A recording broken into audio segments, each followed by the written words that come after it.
Welcome back to our form series. Today we are going to talk about lunges and proper lunge form. Lunges can be more difficult because it is a unilateral exercise. We're working one side at a time, so balance certainly comes into play here.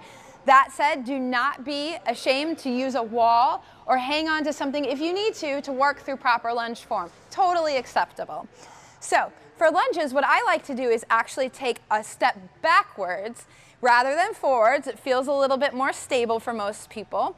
We want to look to have about a 90-degree bend in our knee. It doesn't have to be perfect. It is okay if your knee comes a little past your toes, but we are looking to put the weight into the heel of the front supporting leg.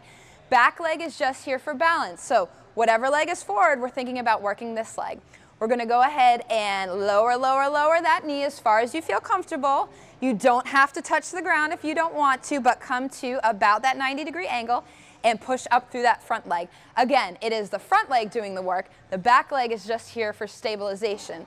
If you're struggling with balance, by all means, take a bit of a wider step. That's perfectly fine, so that that front leg is doing the work.